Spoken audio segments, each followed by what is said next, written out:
और जो बोलता है आज लंबी चौड़ी बातें करता है वो झूठ बोलता है। और मैं चाहता हूं कि जायसवाल जी को माफी मांगनी चाहिए इस बात पर। जायसवाल जी कोई बीजेपी के रहमो करम से एमएलसी नहीं है, वो हमारे प्रतिनिधियों के रहमो करम से एमएलसी है। इससे पहले हम लोग मौलाना असरार साहब के साथ रहे, उससे पहले तस्लीम साहब के साथ भी रहे। और वो दोनों कोहिनूर के बाद अगर किसी हम लोगों को लग रहा है कि उस दोनों के बाद कोई नेता किशनगंज को लीड कर रहा है, लोगों के दुख सुख में जा रहा है, तो वो मास्टर मुजाहिद है। और आप सुनते हैं कि वहाँ फलाना सीट से निर्दलीय कोई जीत गया, तो ऐसे ही लोग निर्दलीय चुनाव जीतते हैं। जब उनको टिकट नहीं मिलता है तो फिर जनता तय कर लेता है कि आप निर्दलीय आइए और आपको हम लोग जिताएंगे। एनआरसी सीए का खिलाफ में जो अवैसी साहब ने जो बिल फाड़ने वाला नाटक किया था वो भी था, तो उसका कहीं ना कहीं उनको लाभ मिला। लोगों में एक जावेद साहब को लेकर के ज़बरदस्त नाराज़गी है, आम पब्लिक में तो बहुत ज़्यादा ही नाराज़गी है, प्रतिनिधि खुश नहीं है, यहाँ तक कि कांग्रेस के जो लोग हैं वो भी जावेद साहब से खुश नहीं है। वो लोग भी चाहते हैं, आधा से ज़्यादा लोग, मैं नाम नहीं बताऊंगा, आधा से ज़्यादा लोग चाहते हैं कि जावेद साहब का टिकट कट जाए। कल ही एक अमोर के अंदर डोवाबड़ी पंचायत सिमलिया गांव, शायद सिमलिया गांव में एक डेड बॉडी को लाने में जो मदद की है मास्टर साहब, तो मैं तो कल वहाँ पहुँचा नहीं था, वहाँ के लोगों ने मुझे फ़ोन करके बताया कि वाकई आपका नेता डायनेमिक है। और मेरा नेता पर मुझे इसलिए फख्र है कि उसका ना कोई पहनावा है कुर्ता पजामा, ना कोई नेतागिरी वाला स्टाइल है, ना कोई लंबी चौड़ी तकरीर है, ना कोई तकरीर के ऊपर, वो जन जन के नेता हैं, घर घर तक पहुंचते हैं। और ये पार्टी वार्टी वक्ती है। कल तक यही अंजार साहब ये लोग मीम का कसीदा पढ़ते थे, जिस दिन राजद में चले गए तो दूसरे दिन बोले जिसके पास सबसे ज़्यादा झोला का वजन था उन्हीं को टिकट मिला। तो मैं नहीं चाहता हूँ इन आरोप प्रत्यारोप में पड़ना। ये नीतीश कुमार जब बीजेपी के साथ रहा तो बीजेपी का कहीं चलने नहीं दिया।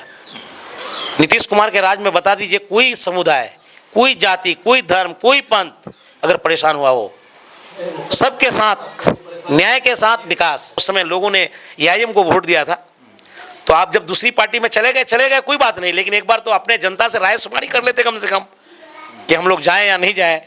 लोग तो ये भी कह रहे हैं कि मोटी रकम लेकर के गए हैं, 5-5 करोड़ 10-10 करोड़, उड़ती खबरें सुन रहे हैं, ये तहकीक तो हम लोग कह नहीं सकते हैं। तो मैं ये कहना चाहूँगा कि ये जनप्रतिनिधि लोग जितना इज्जत से उसको कुर्सी पर बैठाया है, जायसवाल जी का यही हाल रहा तो गर्दन पे हाथ देकर के उतार भी देगा। 12 बजे तक आप लोग एआईएम का नेता रहे, 1 बजे के बाद आप लोग राजद का हो गए, तो ये कहीं ना कहीं थोड़ा हैरानी करने वाली बात थी। और वो एमजीएम का नाजायज फायदा उठा रहा है। और नतीजतन इसका ये है सबसे बड़ी बात कि आज अलीगढ़ मुस्लिम यूनिवर्सिटी को जो बनने नहीं दिया जा रहा है, या रोड़ा बना हुआ है जिसमें लोग कहते हैं कि जायसवाल जी का बहुत बड़ा हाथ है, तो ये साबित होता है क्योंकि अलीगढ़ मुस्लिम यूनिवर्सिटी जब बनेगा तो उसमें एक मेडिकल कॉलेज भी होगा जिसमें इलाके के लोगों का वहाँ इलाज होगा। तो ना बनेगा ना इलाज होगा, सब कोई झक मार करके मेरे पास आएगा। और जब तक एमजीएम रहेगा वो सोचता है कि हमेशा हम एमएलसी रहेंगे। सलाम आदाब, मैं रमीज़ रज़ा, आप देख रहे हैं लाइव। हम मौजूद है बहादुरगंज सताल में और हमारे साथ बहादुरगंज का एक चर्चित चेहरा जिसे आप बखूबी जानते हैं, उससे वाकिफ़ भी हैं, जनता दल यूनाइटेड अल्पसंख्यक प्रकोष्ठ के किशनगंज ज़िला अध्यक्ष जनाब एहतसाम अंजुम साहब हमारे बीच है। बहुत सारी चीज़ों को लेकर, सामाजिक क्षेत्रों में क्या कुछ चल रहा है, राजनीतिक गतिविधियों को लेकर, राजनीतिक उठापटक को लेकर हम बात करेंगे। हम चाहेंगे वीडियो में आप अंत तक बने रहे, हमारे वीडियो को एक दूसरे से शेयर करते रहे। सबसे पहले आपका खैर मकदम स्वागत हमारे चैनल में। जी, आप KDB YouTube channel, KDB live YouTube channel का बहुत बहुत शुक्रिया। रमीज़ भाई, फिरदौस गनी भाई, आप दोनों का भी बहुत बहुत शुक्रिया कि आपने हमारे घर पहुँचा। बहुत सारे ऐसे सवाल हैं जो कि पहली दफ़ा केडीबी की टीम आपके बीच आई है और हमें ये शुक्रिया आपका भी कि आपने भागदौड़ भरी ज़िंदगी में, चूँकि काफ़ी व्यस्त रहते हैं आप लोग, और आपने अपना वक्त दिया। बहुत सारे सवाल, लेकिन पहला सवाल जो कि हॉट सीट पे चल रहा है, केंद्रीय मंत्री, क्या नाम भी है उनका, जो भी हो, उनका एक बयान था और उन्होंने कहा था कि सीमांचल में बांग्लादेशियों का काफ़ी ज़्यादा है, उस पर कार्रवाई, इस तरह की कुछ बातें थी। तमाम तर लोग उसको लेकर बयान दे रहे हैं। और बड़ी बात ये थी कि जिस शख्सियत के सामने बैठकर बयान दिया जा रहा था वो दिलीप कुमार जायसवाल साहब, जो कि एमएलसी है, हमारे प्रतिनिधियों के वोट से एमएलसी बनते हैं, और वो बगल में बैठकर मुस्कुरा रहे थे। आप क्या कुछ कहना चाहेंगे इन सारी चीज़ों को लेकर? केंद्रीय कृषि राज्य मंत्री कैलाश चौधरी जी का बयान बहुत ही शर्मनाक बयान था, दुर्भाग्यपूर्ण बयान था। और सीमांचल के लिए खास करके इस तरह का बयान देना, और बगल में डॉक्टर दिलीप कुमार जायसवाल जी बैठे हो, तो जाहिर सी बात है जायसवाल जी को पता नहीं होगा कि वो क्या बयान देंगे। लेकिन जब बयान दे दिए और आज लगातार 1 हफ्ता से इस बयान पर सभी लोग अपना प्रतिक्रिया दे रहे हैं, अब तक तो जायसवाल जी को माफ़ी मांग लेना चाहिए था। सीमांचल के अमन पसंद जनता से, और ख़ास तौर से लोग आजकल सोशल मीडिया में, प्रिंट मीडिया में, इलेक्ट्रॉनिक मीडिया में इस बात का चर्चा है कि दिलीप कुमार जायसवाल जी को 3 जिला का प्रतिनिधि लोग वोट देते हैं, और कहीं ना कहीं लोग प्रतिनिधि लोग को टारगेट करते हैं कि लोग पैसे में बिक जाते हैं। तो मैं ये कहना चाहूँगा कि ये जनप्रतिनिधि लोग जितना इज्जत से उसको कुर्सी पर बैठाया है, जायसवाल जी का यही हाल रहा तो गर्दन पे हाथ दे करके उतार भी देगा। चंद पैसों में कोई प्रतिनिधि बिकता नहीं है। कुछ प्रतिनिधि की मजबूरी ये हो जाती है कि वो एमजीएम का डायरेक्टर है और वहाँ अपने इलाके का किसी पेशेंट को लेके जाता है और आईसीयू में बेड नहीं मिलता है और किसी कारण और किसी चीज़ के लिए इलाज करना होता है, तो वहीं से वो अपने इलाके का प्रतिनिधि को फ़ोन करता है या हम जैसे लोगों को फ़ोन करता है, फिर हम लोगों को वहाँ जायसवाल जी से सहारा लेना पड़ता है। कुछ लोग इसलिए भी चुप रहते हैं कि इलाके के भलाई के लिए वो गरीब आदमी जाकर के वहाँ परेशान रहता है, इसलिए। वरने तो 5-10 हज़ार के लिए ना कोई प्रतिनिधि बिका है ना कुछ, ये उनकी मेन मजबूरी, और वो एमजीएम का नाजायज फ़ायदा उठा रहा है। और नतीजतन इसका ये है सबसे बड़ी बात कि आज अलीगढ़ मुस्लिम यूनिवर्सिटी को जो बनने नहीं दिया जा रहा है या रोड़ा बना हुआ है जिसमें लोग कहते हैं कि जायसवाल जी का बहुत बड़ा हाथ है, तो ये साबित होता है क्योंकि अलीगढ़ मुस्लिम यूनिवर्सिटी जब बनेगा तो उसमें एक मेडिकल कॉलेज भी होगा जिसमें इलाके के लोगों का वहाँ इलाज होगा। तो ना बनेगा ना इलाज होगा, सब कोई झक मार करके मेरे पास आएगा, और जब तक एमजीएम रहेगा वो सोचता है कि हमेशा हम एमएलसी रहेंगे। जिस सवाल की हम तलब रख रहे थे और मैं चाह रहा था कि थोड़ा बेहतरीन शब्दों से जवाब दिया जाए, तो लगभग 10-11 इंटरव्यू के बाद हम उस मुकाम पर आ गए हैं कि जहां मुझे मेरे मुताबिक जवाब मिल रहे हैं। आपने कहा कि जिस तरह से सर पे ताज दिए हैं उस तरह से गर्दन पे हाथ देकर बाहर निकालने की भी क्षमता रखते हैं। इसी का नाम किशनगंज है। बहुत बेहतर तरीके से आप खुलकर जिस तरह बातों करके, मैं बड़े बड़े लोगों का इस पर इंटरव्यू लिया, किसी ने इतने तल्ख शब्दों का इस्तेमाल नहीं किया। ये जो आक्रोश आपके अंदर है ये क्यों पनप रहा है? ये इसलिए है कि जब पिछले चुनाव में जायसवाल जी वोट मांग रहे थे एमएलसी के लिए, तो मैंने आप ही लोगों की तरह किसी चैनल में बोला था कि जायसवाल जी का जीत तकरीबन फाइनल है और जीतेंगे तो जायसवाल जी ही, और मैं एनडीए का पार्ट भी हूँ, इसलिए मैं जायसवाल जी के लिए वोट भी मांगता हूँ। तो मेरी ये ईमानदारी है कि मैं जिस दल में रहता हूँ उस दल में दिल के साथ रहता हूँ। तब मैं एनडीए में था तो मैंने एनडीए के लिए वोट मांगा था, और मुझे इस बात से अफसोस है कि जब मैं एनडीए के लिए वोट मांगा और वो चुनाव जीत गए, तो कुछ एक लड़के हैं जो मेरा उस इंटरव्यू को अभी चला रहे थे, लोगों ने मुझे भेजा, आपने देखा भी होगा। तो जो लड़का चला रहे थे वो भी मेरा कोई दुश्मन नहीं है, वो भी मेरा दोस्त है, शायद वो मेरा याद को ताज़ा कर रहे थे। लेकिन जो चलाए हैं उस इंटरव्यू को, तो उनको भी मैं बता देना चाहता हूँ, जिस नेता के इशारे पर वो जो कुछ कर रहे हैं, वो नेता भी जायसवाल जी के लिए मुरट्ठा बांध करके वोट मांग रहे थे। और तकरीबन जिला के जितने एमएलए हैं, एमपीज हैं, कहीं ना कहीं कुछ लोग डायरेक्ट कुछ लोग इनडायरेक्ट, सबों ने जायसवाल जी को मदद किया है। और जो बोलता है आज लंबी चौड़ी बातें करता है, वो झूठ बोलता है।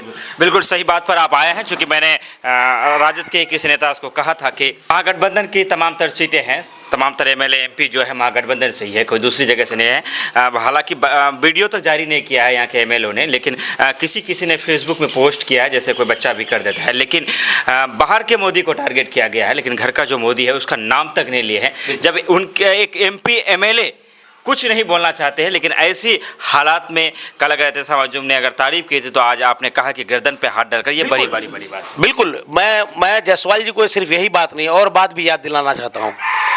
वो गरीबों का मसीहा, गरीबों का हितैषी, न जाने लोग किस किस तरह से किस किस बातों से नवाजते हैं। एक मामला था अल्तावाड़ी का, मिनहाज हत्याकांड और शकील हत्याकांड, उसमें भी वो घर पर आए थे, बहुत नेता आए थे, पप्पू यादव जी भी आए थे, सीमांचल के सभी नेता गए थे, हम लोग तो छोटे मोटे थे, शाहनवाज साहब मंत्री भी गए थे। तो वहाँ पर भी जायसवाल जी 1 लाख रुपए का ऐलान किए थे, लेकिन आज तक उस पीड़ित को वो 1 लाख रुपए नहीं मिला। ये बड़ी बात है निकल कर सामने आ रही है कि 1 लाख रुपये का ऐलान किया गया था मिनहाज शकील हत्याकांड के जब धरने पर वहाँ गए थे। विनय दुबे के 2 दिन बाद या 2 दिन पहले उनका जाना हुआ था, और उस दिन हम लोग भी गए थे। शायद उनके जो बयानात है वो हमारे चैनल भी होंगे, मैं भी जाके इसे तराशने का काम हो रहा है। एक बड़ी बात कि जायसवाल साहब ने वादा किया था कि 1 लाख रुपया देंगे, लेकिन एहतसाम अंजुम साहब की तरफ से बात कही जा रही है कि वो वादा भी पूरा नहीं किए गए हैं। बिल्कुल, चूँकि वो मेरी भी बात हुई कहीं, तो बताया कि वो पैसा आज तक नहीं मिला है, जबकि जायसवाल जी के लिए 1 लाख रुपये हम जैसे लोगों के 1 रुपये के बराबर है।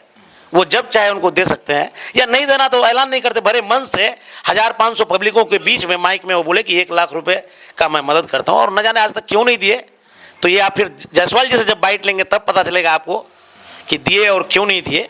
तो कम से कम जायसवाल जी को इतना तो करना चाहिए, 80% मुस्लिम प्रतिनिधि जायसवाल जी को वोट दिए, और उसके सामने केंद्रीय राज्य मंत्री कैलाश चौधरी जी, उससे पहले सम्राट चौधरी जी गलत बयानी करते हैं, और ठीक है उस समय आप नहीं रोक सकते हैं उसको, पार्टी का भी कुछ नियम है, कायदे कानून है, तो बाद में आपको एक बयान जारी करना चाहिए था, एक पोस्ट करना चाहिए था। और मैं चाहता हूं कि जायसवाल जी को माफ़ी मांगनी चाहिए इस बात पर। जायसवाल जी कोई बीजेपी के रहमो करम से एमएलसी नहीं है, वो हमारे प्रतिनिधियों के रहमो करम से एमएलसी है। ये बात उन्हें समझनी चाहिए।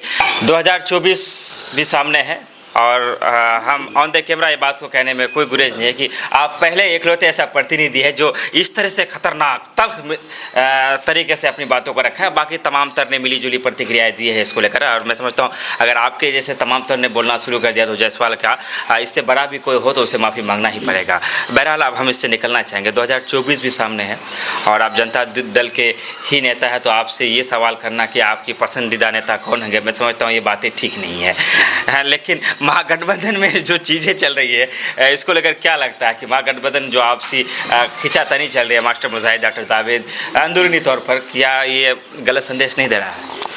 नहीं, एक्चुअली असल क्या है, आप जब इलाके में जाते हैं रमेश भाई, और मैं सोचता हूँ कि जितना हम लोग घूमते हैं उतना आप लोग भी डेली घूमते हैं, तो लोगों में एक जावेद साहब को लेकर के ज़बरदस्त नाराज़गी है। आम पब्लिक में तो बहुत ज़्यादा ही नाराज़गी है, प्रतिनिधि खुश नहीं है, यहाँ तक कि कांग्रेस के जो लोग हैं वो भी जावेद साहब से खुश नहीं है। वो लोग भी चाहते हैं, आधा से ज़्यादा लोग, मैं नाम नहीं बताऊंगा, आधा से ज़्यादा लोग चाहते हैं कि जावेद साहब का टिकट कट जाए। एक बात। दूसरी बात, चाहे कांग्रेस के आला कमान हो, शीर्ष नेतृत्व जो है, या जनता दल यूनाइटेड के हो, या हमारे महागठबंधन के नेता हो, जनता दल, सबको मिल करके किशनगंज में एक सर्वे करा लेनी चाहिए। सर्वे कराने के बाद उसको जो लगे, सर्वे कराने के बाद कि किसको टिकट देने से, चूँकि सीट निकलना है या महागठबंधन की लड़ाई है, बीजेपी को उखाड़ फेंकने के लिए एक एक सीट मायने रखता है, तो उसको पूरा सर्वे करा करके देखना चाहिए कि कौन आदमी निकलेगा। उस आदमी को, मैं आप पहले ही कह दिए कि आपका पसंदीदा नेता हम नहीं पूछेंगे, चूँकि हम अगर अभी बोल दें कि मास्टर मुजाहिद साहब उस लायक है, तो ये कोई हैरानी की बात नहीं। लोग जानता है कि मास्टर मुजाहिद साहब और एहतसाम में ज़्यादा फर्क नहीं हो, तो उनके बहुत खास है, इसलिए आपने बोला कि हम नहीं पूछेंगे। और ये आप हमसे खास, चलिए छोड़िए, मास्टर इलाके में कल ही एक अमोर के अंदर डोवाबड़ी पंचायत सिमलिया गांव, शायद सिमलिया गांव में एक डेड बॉडी को लाने में जो मदद की है मास्टर साहब, तो मैं तो कल वहाँ पहुँचा नहीं था, वहाँ के लोगों ने मुझे फ़ोन करके बताया कि वाकई आपका नेता डायनेमिक है। और मेरा नेता पर मुझे इसलिए फख्र है कि उसका ना कोई पहनावा है कुर्ता पजामा, न कोई नेतागिरी वाला स्टाइल है, न कोई लंबी चौड़ी तकरीर है, न कोई तकरीर के ऊपर, वो जन जन के नेता हैं, घर घर तक पहुंचते हैं, लोगों के दुख मुसीबत में जाते हैं रमेश भाई। यहाँ तक कि अभी देखे, मैंने देखा एक चीज़, असद इकबाल भाई मेरे रिश्तेदार हैं, ईडू मिशन स्कूल के जो डायरेक्टर हैं, उनको देखने के लिए गए, वो मीम के नेता हैं, तो उनके दिल में ये सब कुछ नहीं है, इंसानियत है। और हर आदमी को इस तरह से नेतागिरी करना चाहिए। जीत हार का देखिए मालिक जनता है, और आप सुनते हैं कि वहाँ फलाना सीट से निर्दलीय कोई जीत गया, तो ऐसे ही लोग निर्दलीय चुनाव जीतते हैं। जब उनको टिकट नहीं मिलता है तो फिर जनता तय कर लेता है कि आप निर्दलीय आइए और आपको हम लोग जिताएंगे। तो मैं सोचता हूँ कि जो आदमी, कुछ आदमी को हो सकता है इसलिए जलन हो कि मास्टर मुजाहिद का एहतसाम बहुत करीबी है, हम तो एहतसाम का विरोधी हैं, तो हम भी उनका विरोधी हो जाए, तो अपने दिल पर वो हाथ रख करके इंसाफ करे और वो देखे कि सीमांचल में, किशनगंज लोकसभा में सबसे ज़्यादा कौन नेता ज़रूरत पर काम आता है, कौन नेता सुख दुख में जाता है, कौन नेता शादी ब्याह में जाता है, हर चीज़ में। और जब से वो चुनाव हारे हैं, मुझे लगता है कि चुनाव जीतने से पहले जितना इलाके में रहते थे उससे ज़्यादा आज भी वो इलाके में रहते हैं। किसी भी मैटर को लेकर के किसी भी विभाग के किसी सचिव से, गृह सचिव से, डीजीपी से, आईजी से, कमिश्नर से, कहीं पर भी कहीं मिलना होता है तो मास्टर मुजाहिद, तो मुझे फ़ख्र होता है कि मैं उसी नेता के पीछे हूँ। और हम लोग जल्दी नेता भी नहीं बदलते हैं कि अपना ज़रूरत के लिए भाई नेता को पसंद कर लिए और कल बदल दिए। इससे पहले हम लोग मौलाना असरार साहब के साथ रहे, उससे पहले तस्लीम साहब के साथ भी रहे, और वो दोनों कोहिनूर के बाद अगर किसी हम लोगों को लग रहा है कि उस दोनों के बाद कोई नेता किशनगंज को लीड कर रहा है, लोगों के दुख सुख में जा रहा है, तो वो मास्टर मुजाहिद साहब मुजाहिद है। चूँकि आप कितने करीब है मास्टर मुजाहिद साहब से, ये हमें बताने की ज़रूरत नहीं है, दुनिया इस चीज़ को भली भांति जानती है। और ऐसे में आपका एक बयान मैंने नोटिस किया आपकी बातों में से कि बहुत सारे लोग निर्दलीय भी चुनाव जीतते हैं। हालांकि आपने ये नहीं कहा कि टिकट नहीं मिलने पर मास्टर साहब भी निर्दलीय जीतेंगे, तो अब मुझे भी कहीं ना कहीं लगने लगाएगा कि टिकट नहीं भी मिलते हैं तो 2024 में फाइनली मास्टर साहब चुनाव लड़ने वाले हैं। लड़ना चाहिए मास्टर साहब को, ये मेरी राय है, निजी राय। और हम लोग अपने लोगों से मिलेंगे। रमेश भाई, आप तो मीडिया वाले हैं, मीडिया वाले से हट के अपने समाज के भी हैं, तो कभी कभी अपने दिल में आप लोग भी देखिए कि कौन आदमी सबके दुख सुख में जाता है। और इंसान है तो कहीं ना कहीं गलती भी हुई होगी कुछ। सब आदमी को खुश रखना, तो सब आदमी से तो अल्लाह ताला से सब आदमी खुश नहीं है। कभी कभी अल्लाह ताला को ही कहा था कि मोरे खेत खान बर्बाद कर दिले ऐसा तक, उधर कुछ नहीं बोलते वो तो ये लोगों की फितरत है। तो सबको खुश करना मुश्किल है, लेकिन दिल में झांक करके सारे लोग देखें कि अगर मास्टर मुजाहिद के लिए मैं बोलता हूँ तो सबको बोलना चाहिए, मुझे लगता है, और सबके लिए वो बराबर है। क्योंकि आप बहादुरगंज से हैं और मैं आप स्पेशल बहादुरगंज के नेता हैं, भले जनता दल यूनाइटेड के बैनर तले आप हैं, वो अलग बात है। चूँकि और बहादुरगंज से जुड़ी हुई अगर सवाल आपसे ना करा जाए तो मैं समझता हूँ कि इस इंटरव्यू का कोई औचित्य बाकी नहीं रह जाएगा। बाकी इधर उधर की बातें तो बहुत सारी हो गई। हम अब जेन्युइन मुद्दों पे आना चाहेंगे, जनता हित के लिए है।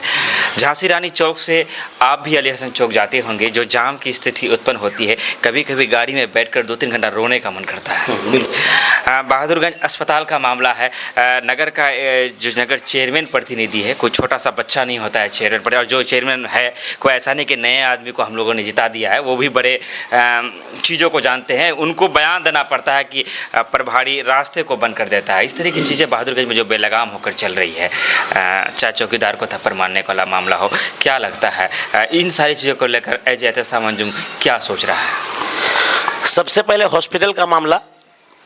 हॉस्पिटल में जो प्रभारी है, आपको पता होगा कि जनाब तस्लीमुद्दीन साहब की नतनी है और शाहनवाज भाई की भांजी है।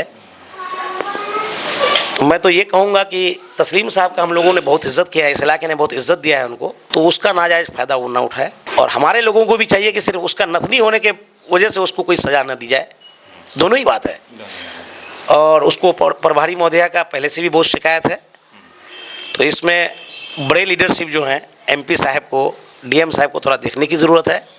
जहाँ तक जाम का समस्या है, साहब का नाम नहीं लिया आपने? हाँ, MLA साहब को भी देखना चाहिए। MLA साहब का नाम नहीं लेते हैं, इसलिए नहीं लेते हैं कि तो मेरे बहुत करीबी भी रहे हैं, लेकिन वो सभी सेक्टर में फेलियर भी रहे हैं, तो ये सब बोलना थोड़ा अच्छा नहीं लगता है। तो हम उसका जब बहुत कम ही नाम लेते हैं, नहीं तो लोग कहेगा कि अपने फ़ायदे के लिए सिर्फ ये करता है, तो ये हमारा मकसद भी नहीं है। लोग जनता मालिक है। 2017 में जब हमारे विधायक जी वार्ड पार्षद का चुनाव लड़े, अपने छोटे भाई को लड़वाए, तो वो हार गए बुरी तरीक़ा से, 200 वोट में वो सिमट गए। वो आदमी 2020 में 85,000 लोग उनको वोट देता है। उससे पहले जब 2010 में चुनाव लड़े तो 5126 वोट उनको राजद से लड़ने पर प्राप्त हुआ था। हाँ जी। तो ये एक एंटी इनकम्बेंसी था तौसीफ का। NRC CAA का खिलाफ में जो अवैसी साहब ने जो बिल फाड़ने वाला नाटक किया था, वो भी था, तो उसका कहीं ना कहीं उनको लाभ मिला। फिर जब इस बार इलेक्शन में जाएंगे तो अगर सही काम किए तो जनता उनको 50,000 क्यों 1,50,000 वोट दे देंगे, और काम अगर नहीं किए, जनता के उम्मीद पर खड़ा नहीं उतरे, तो फिर 8500 में आ जाएंगे। तो ये जनता मालिक है, ज़्यादा क्या बोले, हम लोग एक ही जगह के लोग हैं। रही बात जाम का समस्या, जाम का समस्या बहुत बड़ी समस्या है। उसके लिए एक यहाँ बाईपास होना चाहिए, और ये शायद विधायक जी के भी संज्ञान में है, और बाईपास के लिए कई बार लिखा पढ़ी भी हुआ है। और बाईपास वाला अगर मामला हो जाता है हल, तो ये जाम का समस्या, नहीं तो हम नहीं देख रहे हैं। और जहाँ तक वो वसीकुर रहमान साहब के लिए बोले, वो मुद्दों को सही मुद्दों को उठाते हैं, लेकिन उनका काम है आधा अधूरा बीच में जाके छोड़ देना। जानकार भी है, लेकिन वो कभी हॉस्पिटल का मामला, कभी अनुमंडल का मामला। अनुमंडल का मामला में मेरा टाइमलाइन चेक कीजिएगा, 2 जनवरी को मैं माननीय मुख्यमंत्री को अपने हाथ से अपने लेटर पैड में लिख के दिया हूँ। मेरा टाइमलाइन जब चेक कीजिएगा तो 2 जनवरी अनुमंडल का मुद्दा, मदरसा चेयरमैन का मुद्दा, उसमें 10 मुद्दों पर हम उसको 10 सूत्री मांगों का, उसको अब जब टाइमलाइन चेक कीजिएगा तो लेटर पैड मुख्यमंत्री को देते हुए मेरे हाथ से आपको मिल जाएगा उस मुद्दा को। तो ये अनुमंडल का मुद्दा पूरा बिहार लेवल का, ये कोई बहादुरगंज का मुद्दा नहीं है। ये अनाप शनाप मुद्दा है। जो सही मुद्दा है उस मुद्दों पर बात करनी चाहिए, और जिस मुद्दा को उठाइए, एक मुद्दा को उठाइए, उसको पूरा मुकम्मल कर दीजिए उस काम को, फिर दूसरे मुद्दा पे जाइए। और वसीकुर रहमान साहब का मैं जो देखता हूँ, चूँकि हमने भी उन्हीं को मदद किया था कहीं ना कहीं, तो वो मुद्दा आधा अधूरा उठा करके फिर छोड़ देते हैं। बाकी नया है, अभी इतना अनुभव नहीं है, उसको सीखेंगे धीरे धीरे। और फिर प्रतिनिधि है, प्रतिनिधि रहने के बाद कुछ इनडायरेक्टली, बाकी ये भी नया है, 6 महीना तो हुआ नहीं है काम। मुझे लगता है कि अच्छा काम करेंगे आगे चल करके। ठीक है, आपको लगता है अच्छा काम करेंगे, क्योंकि आप भी नेता हैं, राजनीति से जुड़े हुए हैं, सियासी सोच रखते हैं और चीज़ों में आप शरीकदारी भी रहते हैं। 2020 में भी जब विधानसभा चुनाव हुए थे तो उड़ती हुई खबर आती कि कहता समाजों कहना कहीं बहादुर से विधायक का चुनाव लड़ने की तैयारी कर रहा है। हालांकि ऐसा कुछ आया नहीं, आए मौके पर आप पीछे हट गए या फिर अपने इरादा को बदल दिए। तो आने वाले विधानसभा चुनाव में क्या इस तरह की कोई सोच है समाजों रखता है? मैं जनता दल यूनाइटेड का एक छोटा सा सिपाही हूँ, और तब भी मैं जनता दल यूनाइटेड में ही अपना उम्मीदवारी दावेदारी पेश किया था, और संयोग था एनडीए में थे हम, और यहाँ ये सीट वीआईपी को चला गया था, जिसके कारण और हम पहले ही बोल दिए थे रमेश भाई आप लोगों को भी कि टिकट मिलने पर चुनाव लड़ेंगे, नहीं तो नहीं लड़ेंगे। तो अब मेरी तैयारी, तो हम 2007 में वार्ड कमिश्नर बने, 2007 में पहली बार अंजार साहब भी बने, तब से साथ साथ आ रहे हैं। हालांकि वो हमसे उम्र में बड़े हैं, तो मेहनत कर रहे हैं। लोग चाहेंगे अगर तो लड़ लेंगे, और जब लड़ेंगे तो आप लोगों की मदद रहेगी तो जीत भी जाएंगे।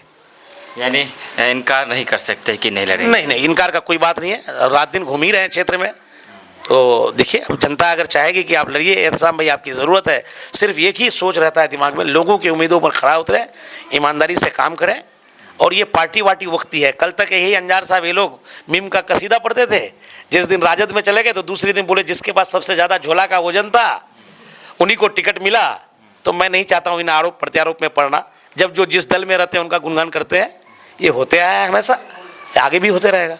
वो कदम को किस एंगल से देख रहे हैं? आप लोग के बारे में कहा जाता है कि जब एमआईएम में थे तो आप लोग एमआईएम को टारगेट करते थे, काफ़ी विरोध करते, लेकिन जब ये लोग एमआईएम से चले गए तो फिर आप लोग एमआईएम को टारगेट करना कम कर दिए हैं।